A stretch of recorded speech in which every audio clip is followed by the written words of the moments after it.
What's up with the big dogs? It's your girl Linzo. We back with another video, man. I recorded this video last night, twice actually, because I was, technically one time. The first time I wasn't actually recording, and I realized it when I was like 10 minutes in. And then I recorded it last night. I felt like I was rushing a little bit. Missed some key things, and I felt like the lighting wasn't right. Not that this lighting is oh so great, but I was like, I'm gonna just do it again tomorrow when I got fresh, fresh spirit, got a little sleep, a little just bit more mindful of what I want to say. So I mentioned before that I was gonna do a video on this topic, but the time has finally come. The time is here. So, for those of you who don't know, I am officially a mother of a 2-year-old. I have a 2-year-old angel baby girl, and we are walking hand in hand into these terrific twos, as we's gonna name it and claim it, because terrible twos, I believe they'll be terrific just like the ones and the before the ones and all her life has been. But that also means that I'm done breastfeeding, or I'm trying to be. You feel me? So this video is on my breastfeeding journey. Hopefully this encourages somebody, maybe who's contemplating breastfeeding, who is breastfeeding, maybe someone who's breastfeeding and wants to give up, someone who knows someone who's breastfeeding, whatever it is. Hopefully this resonates with whoever God allows this video to cross paths with. So this will be on my breastfeeding journey. We're gonna go all the way back to the beginning. So, I always said when I had kids, I wanted to breastfeed them. My mother breastfed me until she said I weaned myself off the day that I turned 11 months. My child's father was breastfed until he was 2. I personally have a very, very good immune system. I'm never sick. If I do get sick, it's like once a year. That is typically like, for the past 10 years, I've gotten sick less than 10 times. And that has been because like I work in an office cold or something like that. And that's how I get sick. But I've never grown up, was never sick like that, none of those things. I have a really good immune system. I do attribute part of that to being breastfed. I also attribute it to my mom being the best mother. She made sure I stayed hydrated. She made sure with me having sickle cell, I had water. I had my Gatorade for electrolytes. I've always taken multivitamins for the majority of my life. I'm very mindful of what I put into my body, things that boost your immune system. Now, I'm not the best eater. I'm not the best at eating healthy all the time. I do everything in moderation, but I make sure that I try to put stuff in my body that builds my immune system, because that's a very big thing. So I'm mindful of that. So I always knew that I wanted to do that for my child. God forbid they had sickle cell or whatever else was going on. Like, I just wanted to do whatever I could to ensure that they have the strongest immune system. So I already knew that. Get pregnant, already know I'm going to breastfeed my kid. I planned on going until 2 years, or until they wean themselves off. I did not know when I started breastfeeding how much of an attachment it would be, how much most children enjoy being breastfed, the bonding that it creates. And that made me kind of wish my baby weaned herself off, because I feel bad telling her, all done, all gone, and trying to wean her off. I feel bad about it, because she's looking at me like, girl, what are you talking about? Oh, it ain't no all done. She looking at me like I'm crazy, and I feel crazy. I ain't gonna lie. But what was the other thing? So let's go back to the beginning. So when I had my daughter, as some of you know, I had her early. So I have her emergency C-section a few hours after I have her, after I'm clear from the anesthesia and they got all that out of my system. Then they introduce the pump to me. They start showing me how to use the pump, showing me how to wash it. And then they say, you got to do this every 2 to 3 hours. What? Nobody ever told me that. They told me, like, you got to stay consistent to keep your supply up and make sure that you're producing enough. And especially at the beginning, you got to get your supply going and flowing. And I'm said 2 to 3 hours. Who can do that?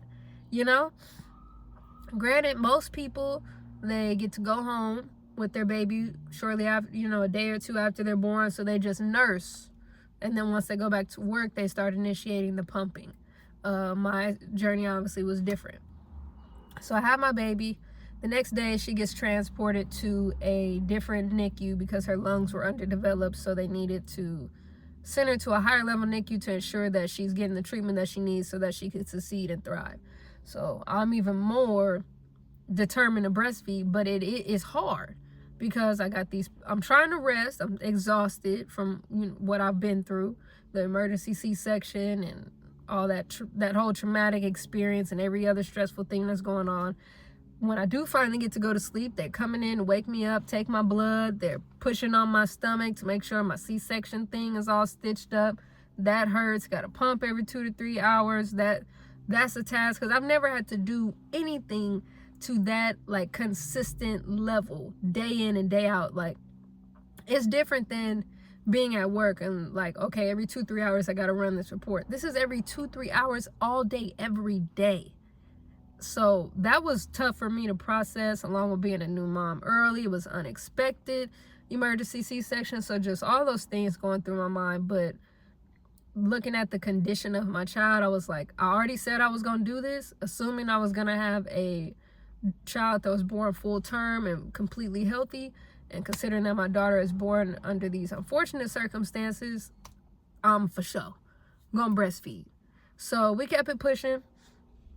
Next day she got transported. The following day I get out the hospital and I go to the NICU that she's at. That NICU was a lot bigger. They were a lot more advanced. So they had pumps there where I could pump while I'm visiting her. They had bottles for me and they had a freezer section for her. So that worked out perfect because I was there 10 to 12 hours minimum a day, sometimes longer than that, because I'm like, I'm trying to be with my baby. I'm trying to do as much skin to skin as possible to help her grow and help her immune system as well, to create our bonding. I'm trying to learn how to do everything from bathing her to helping her take her full bottles. I met with a lactation consultant to help teach me how to hold her and get her to latch on. That was a little bit later down the line because for one, she had to gain that muscle strength. 2, they didn't want her to be too stuck on breastfeeding and then not take her bottle, and then that would have delayed her release. So that was another thing that we have to be mindful of. So it took some time before we could actually allow her to latch on. I don't remember exactly what day she latched on. I have a picture of it. I just don't remember right now.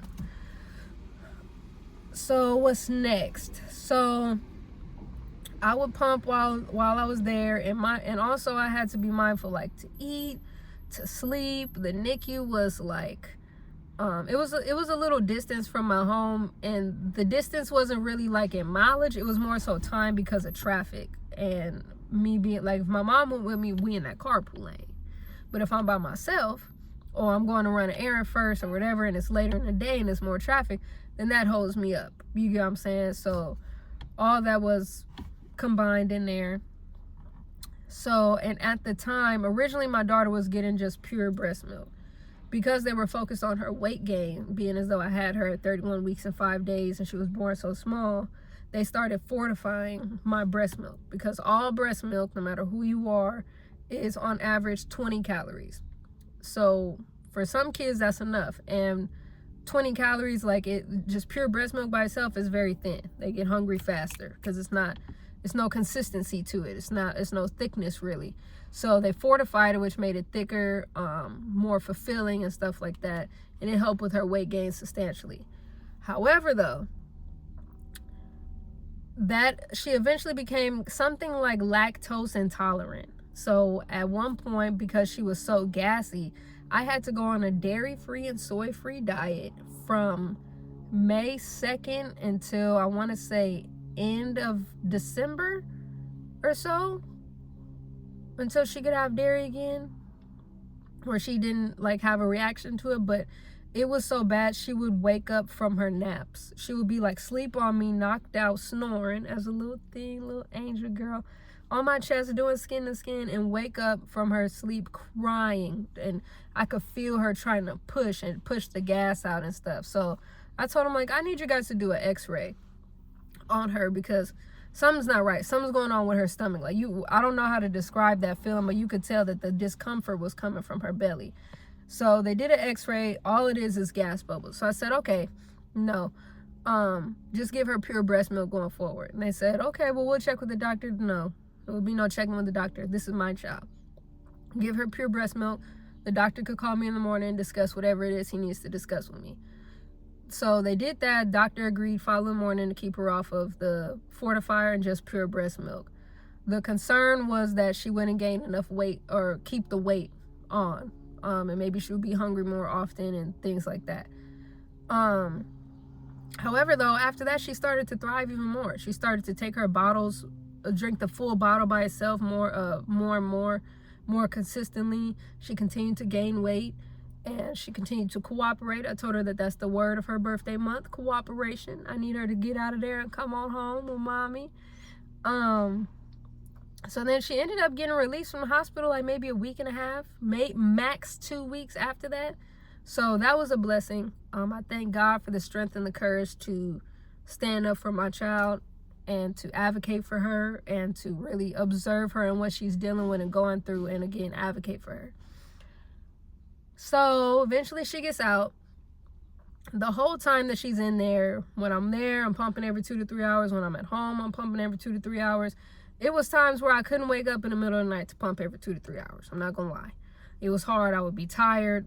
Pumping and breastfeeding is a workout. Like, you legit burn calories. So doing all that, going to my appointments, running errands, getting stuff together here at home because she was born early, so I had to do all that.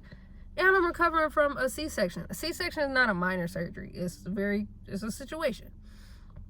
And just accepting like what my reality is and everything else, preparing to co-parent, and all those things. So there was all of that. So it was times where I couldn't breastfeed every 2 to 3 hours. I say that to say, moms, give yourself grace. Be gracious to yourself in this experience and in this transition, in this season.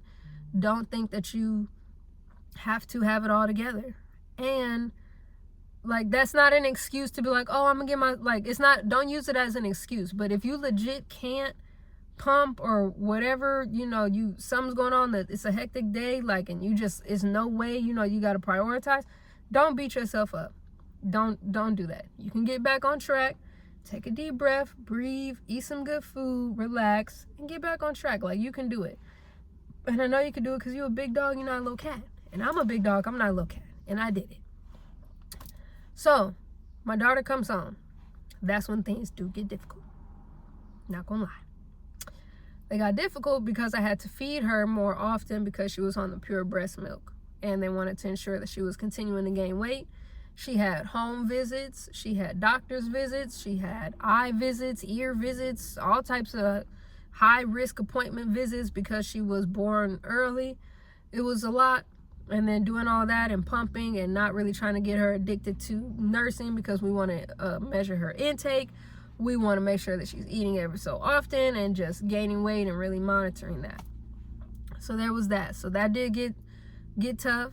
It felt like me and my mom was going to run into each other in the hallway, but thank God for a mother who helps. Thank God for a mother who helps, because she would take some of the feeds for me, feed my baby, and let me sleep, and vice versa, so that way we could just be as alert as possible when we were with her, because it was difficult I'm someone, it's hard for me to ask for help at times. So I was trying to do everything by myself. And that included pumping, feeding my daughter every 2 hours, letting her sit up for 30 minutes, and she don't have any head control, so I'm holding her to sit up, getting a good burp in, and putting her back to sleep, and bathing her, and all these things along with the appointment. So that was a difficult time, but when you look at your child, it's so worth it. Like, it was just God gave me the strength, like, legit. He gave me the strength, he gave me the insight, he gave me the whole shebang. What was after that? So when my daughter was in the NICU, because I was pumping so frequently, she had a deep freezer full of milk and the regular fridge full of milk. She had so much milk. They said she had the most milk out of any kid in the NICU. they legit would tell me, like, you know, you can take this milk home and freeze it there, like we have enough here. And I was like, I don't have any room at home. I had a fridge full, I had a freezer full. Like, I didn't have a system of storing the milk yet. Like, I didn't know about the milk storage bag, so I was just putting the bottles in there, and that was taking up space. And we had to be mindful of the groceries we bought so that they could fit, and, you know, because my daughter's a priority. It was a whole thing. So another tip, get those milk storage bags and freeze that stuff. Label it, date it, freeze it. That's the formula. So then when my daughter got released, I had to go buy another lunch pail just to put all of her milk in. And unfortunately, I lost so much milk because I just didn't have any room for it. And once it's unfrozen, you can't refreeze it for them to drink it. And I didn't know that I could have refroze it, wrote on the bag, do not drink, and used it like in her baths. Because breast milk is very good for like eczema. It's very good for any skin situations. It's very good. It's just good. And also, it's good for your skin. Like, you can make a lotion out of it. It's so much that you could do with breast milk. It's literally liquid gold. Liquid gold. My daughter had eczema, which a lot of kids are having nowadays. My mom said that was never a heard of thing back in the day, but my daughter had eczema, breast milk. When my daughter had other skin situations, breast milk. It helps. It helps a lot. If your nipples are cracking from breastfeeding or from pumping too much, breast milk helps. It's just so much. It's like, well, I'm finna use it. You can freeze it like the old milk. Say they don't finish a bottle or whatever. You can put it in an ice tray, or you can freeze it and put it in their baths. Like, all the liquid gold. I'm trying to tell you. So I don't know what age or how many months my daughter was when I started letting her like latch on more often and more frequently. I had met with multiple lactation consultants to make sure I know how to do it right, but I don't know what age she was when she started doing that.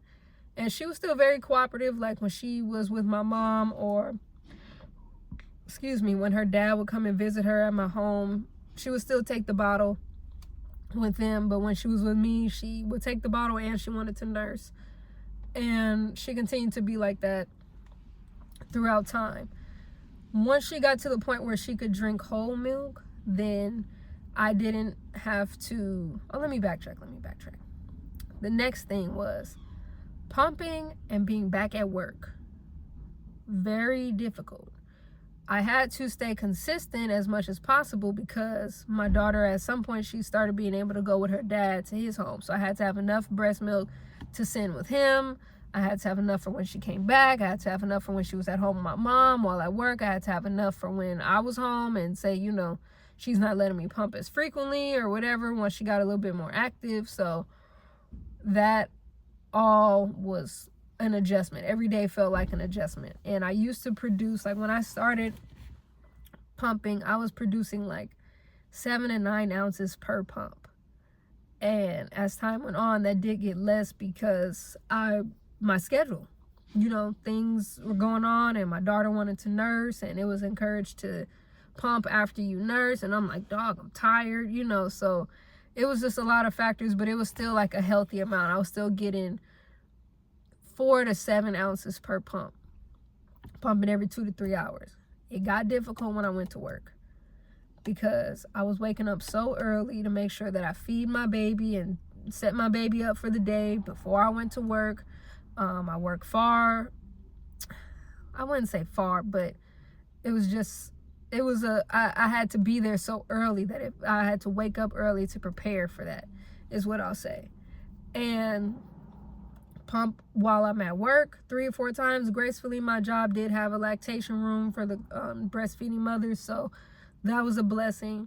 But whereas normally I would have 8 hours to do my assigned work, I now have 7 because I'm pumping 3 to 4 times a shift to make sure I keep my supply up, which also makes me even more tired. And also I'm waking up super early, you know, so all those things. So it was times where even during that, I might only did 2 or 3 pumps, sometimes 1, depending on how hectic the day was, the season, you know. So again, be gracious with yourself. Please don't beat yourself up if you miss a pump. Please don't beat yourself up if you're not producing as much. If you fall off of your regimen and you start producing a little bit less, you can do a power pump, which I don't remember the formula, but if you Google it, they'll tell you, because Google told me. You can start pumping more frequently. You can, there's different ways to get your breast milk up. It's different things. I believe it's called, what is it? It's some type of yeast, brewer's yeast. There's different things that they have that can help you increase your supply. Coconut water is nasty, but it helps. The other thing that helped me was staying hydrated. Replenish your body with electrolytes. That was the biggest thing, and I learned that, like, not the biggest thing, but that was a very big thing, and I learned that very far into my breastfeeding journey. So I would say do that. There's some things on Amazon that you can buy. Just look for lactation beverages or lactation electrolytes. They sell them at Target, they sell them at Walmart, but really the best one that worked for me was getting those packets. I think it's called Booby something. It's on Amazon, and I would add that to a body armor. So that would help me a lot with my energy.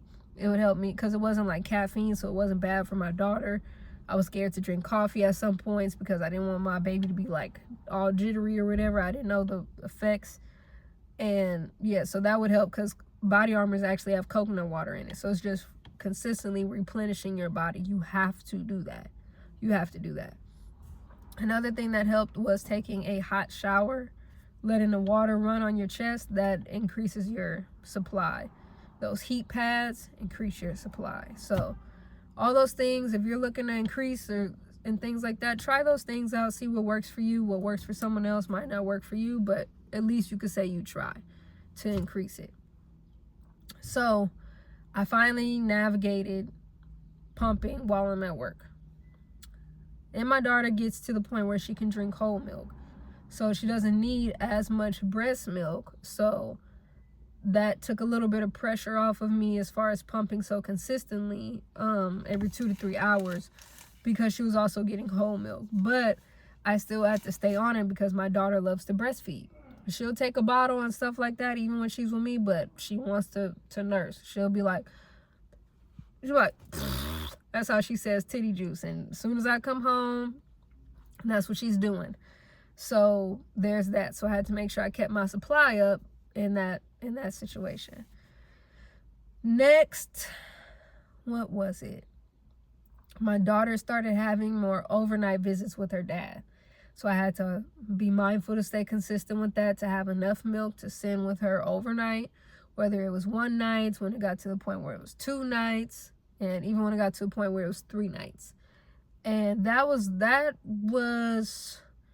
I think because I was already in the mindset of sending her with milk, like it wasn't that hard, but some days I was tired. Some days it would be hard, and to want to make sure that your kid has what they need when they're not with you. Like that was a little bit of a stressor for me, but we conquered it per usual.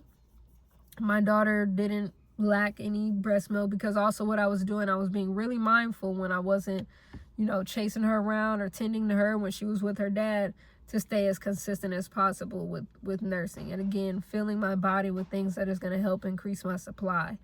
And power pumps have helped a few times because it was times where, I just knocked out. I was so tired from a long week or whatever the case may be, or stress or whatever. So all those things really helped. What was the other thing? Oh, so as we're approaching the 2-year mark, my daughter gets sick. Excuse me, my sinus is acting up. My daughter gets sick. And then she gets my mom sick, and then I get sick. And we ended up having the flu. I don't know how the flu came about because we didn't go anywhere. But anywho, I was so sick, I couldn't even pump. It was so bad. All I could do for a couple of days was sleep. And it felt like it was getting worse. Those were the longest week of my life, it felt like. It was so bad. And then when I had my daughter, the days that I had her, thankfully when it hit me the worst, she was with her dad. But when I had my daughter, you know, I'm tending to her. I couldn't really pump like that because she wanted to nurse. She wanted to be all up on me. We doing skin to skin. We doing the whole nine. And it was just, that was deep.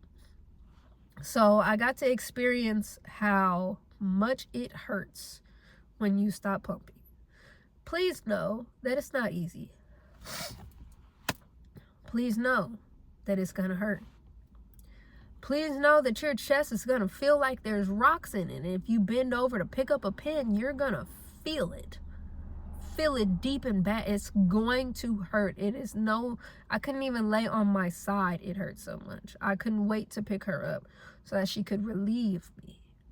So, because I knew that once I learned that, I said, okay, when it comes down time to start weaning her off, I said, I'm going to start pumping less and less so that way my supply could decrease, so maybe I won't have to deal with this. I was wrong.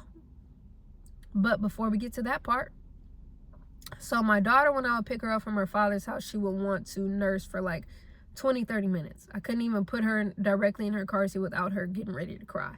And I mean crying Bloody Mary until we got home. I don't even know if she would have cried all the way until we got home because I never made it all the way home. I had to pull over to nurse her. How rude. Okay, we back. So that wasn't working. So then I just continued to try to decrease it. So I did that, started putting her directly into her car seat.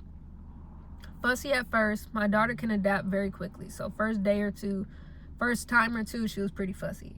And when I did that, I would nurse her when we got back home. Once she asked for it, I wouldn't initiate it. I would let her ask for it. I would let her be like,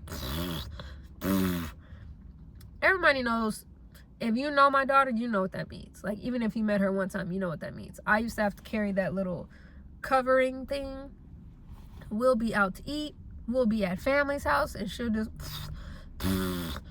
you know, picking my shirt up, open, you know. So I had to stay ready, so I ain't got to get ready. And so dealing with that. So once we got home, once she asked for it, then I would give it to her, and then I would refrain until it was time for me to put her to sleep. Nurse her, put her to sleep, so on and so forth. Then I tried to only nurse her at night, and that went good a few days. I forget. I want to say I started this like 3 weeks before I officially had the cutoff date. What I thought was the cutoff date, I'll say. So the first week, only nurse once we get home after I pick her up and she asked for it. Second week, try to only do it at night. Third week, it was a little off and on because it was the final week. It was her birthday, so I was like, okay, as much as she wants type thing. But I was very lackadaisical on the pumping because, again, I'm trying to be mindful that I don't have to go through that excruciating chest pain that I went through when I was sick and I couldn't even turn. You know, I felt like I felt like I had rocks and melons in my chest. It was so bad. It was so bad. And I have a high pain tolerance due to having sickle cell. I don't know if because of the area that was in, it hurt. It hurt a lot. I'm not gonna lie. And maybe I didn't expect it. I was never told that, but it hurt. It hurt a lot. So we get to the point, it's her birthday. Let her nurse as much as possible.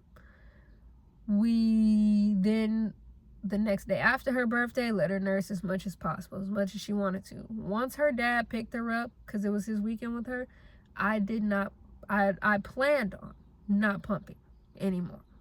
That's it. I'm done. I'm free. Da-da-da-da. Blah, blah, blah. I'm a bird. Right? And then one day after, like, I had went not even a full 24 hours without pumping or nursing, and that wretched pain came back for me again. Oh, it was so bad. I thought I did everything to try to offset it, and it didn't work.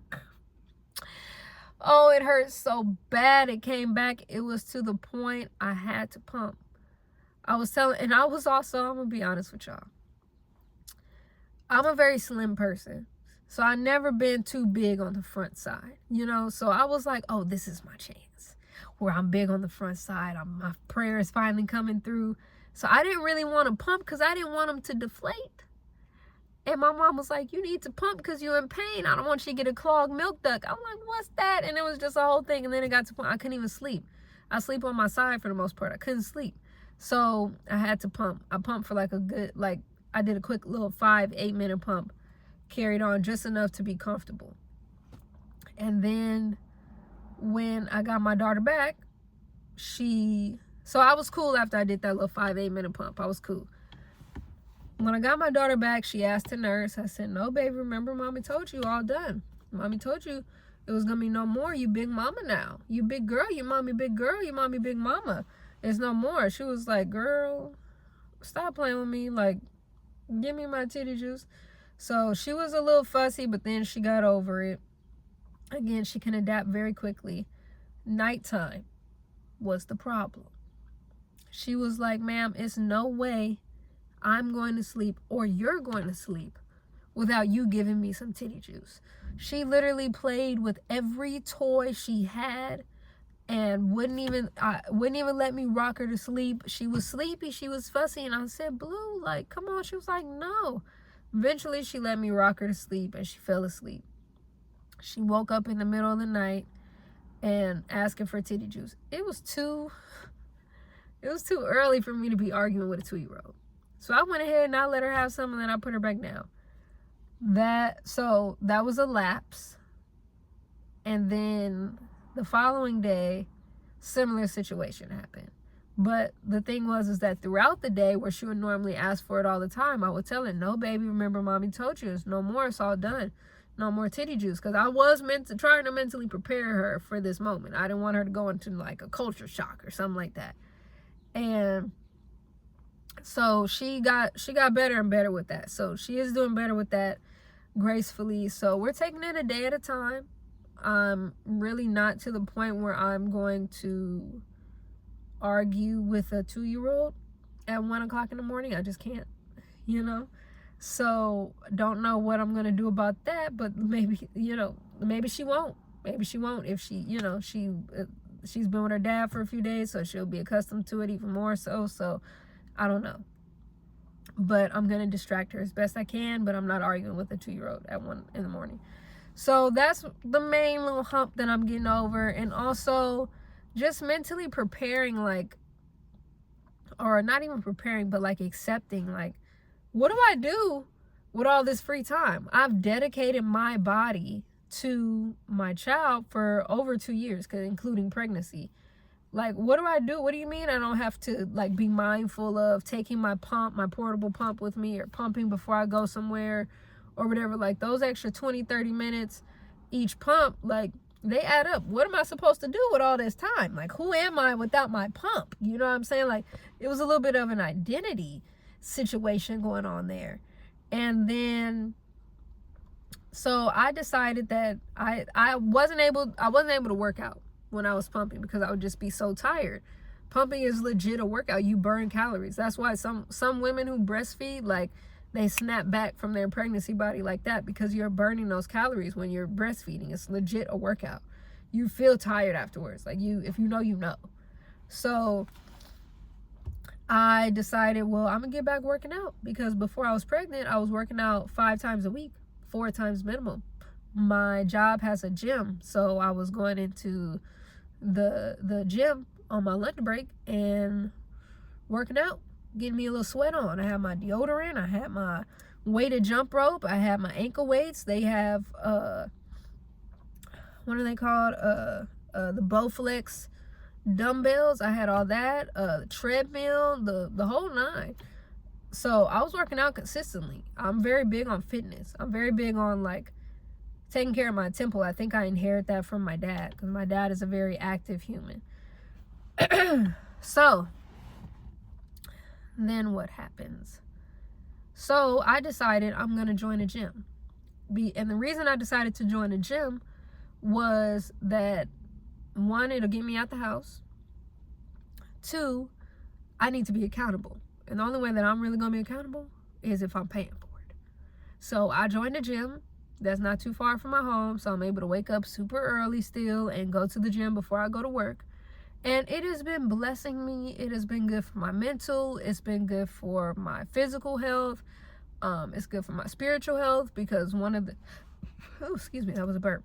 One of the things I pray for is that God would allow me to be around for all of my daughter's accomplishments. Like, be there for her milestones, be there for her big days, and just her regular days, and just whatever she's going through. So in order for me to do that, I need to have my temple in order. I need to take care of the body that God has blessed me to have, and be able to wake up and move every day. So I decided I'm not going to wait, because I know myself, I can procrastinate.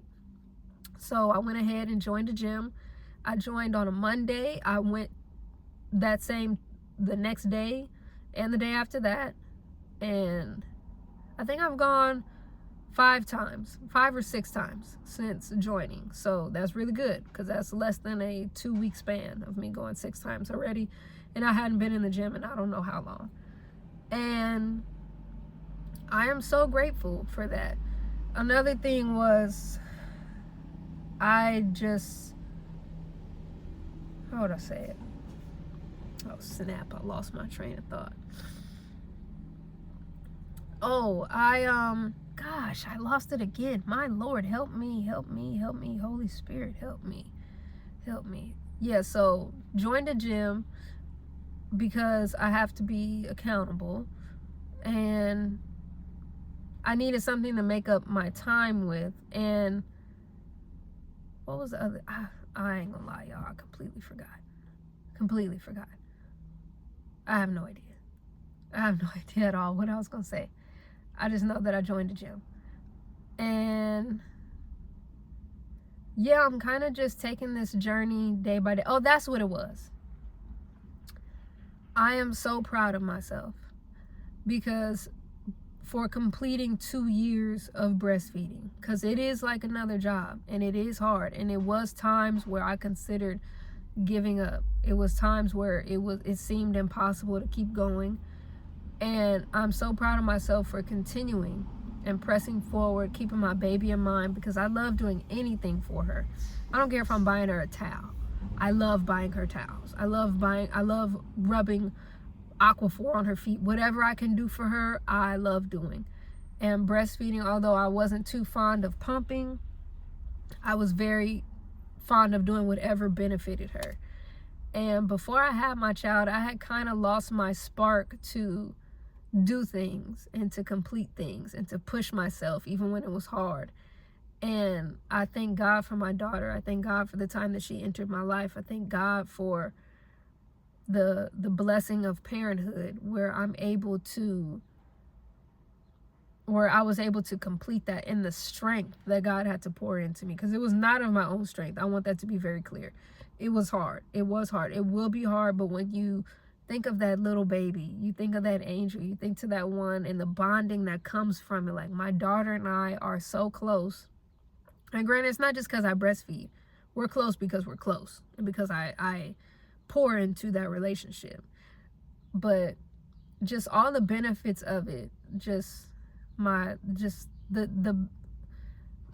the blessing of that journey really showed me something that I thought I lost, and it also revealed new things in me. And I'm so grateful to have done that and to complete it, to where, like, it's fueled me even with my gym journey. Like, I'm determined to, like, see a body transformation, but also a mental transformation when it comes to going to the gym. Like, these mornings when I go early in the morning and that alarm goes off, I'm like, bro, I don't feel like doing this. I'm gonna just sleep, and I'll go another day, or I'll go after work on the days I don't have my daughter. And then I remember, bro, you breastfed a child for 2 years. If you can do that, you can get up and go do this hour and a half workout. Like, you can do it. Or 30 minutes, whatever you got, you can do it.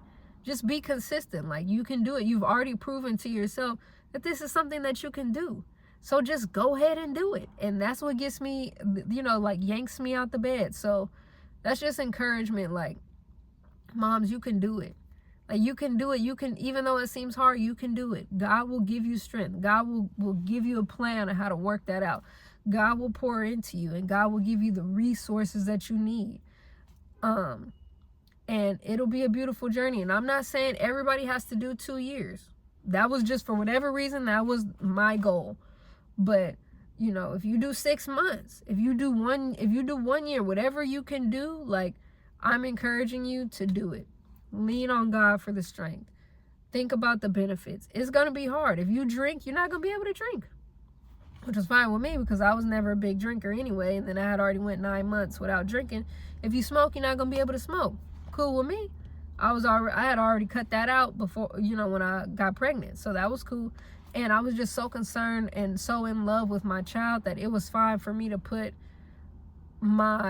those things on the back burner, or my fleshly desires on the back burner. Like, I had to say no to going to certain things because it was like, I have to bring my pump. I don't really feel like doing that. Or I got to be mindful I have my daughter with me. She may want a nurse, you know. So it was certain things, certain sacrifices that I had to make. But that's parenthood. And parenthood is the best hood ever. That breastfeeding and being a parent and being a mother is the best thing that's ever happened to me outside of salvation. Legit. I'm not trying to pump it up. I'm not trying to whatever. It's legit the best thing. So I want to just be honest with you guys about that and encourage you. And whoever comes across this video, whether it's for you or someone you know, you can do it. And that doesn't just relate to breastfeeding. You can do hard things. You can do hard things. The Bible talks about, I'm drawing a blank of where the scripture is, the address of it, but it talks about in our weakness, God's strength is made perfect. I want to say it's Romans, where it talks about like Paul having a thorn in his side and he asked God to remove it. And God says, no, my grace is sufficient. In your weakness, my strength is made perfect. I believe that's where it's at. But if you look up those words, you'll find it. And that's legit. That's legit. Who would have thought me having a premature daughter who you can't even, if you met my daughter, you couldn't even tell she was premature. She speaks. She's very verbal. She's very smart. She's hilarious. She communicates very well. Her father and I really work with her on that. Sign language, communication. We're working on full sentences. She can count to 10 before she turned 2. She knows her ABCs. On her chart, you point to it. She knows what letter it is. Like, all those things, you know. And again, that's not just because of breastfeeding, but I dedicated myself to being a mother. I dedicated myself to being a full-time mother, whether my daughter was with me or she wasn't.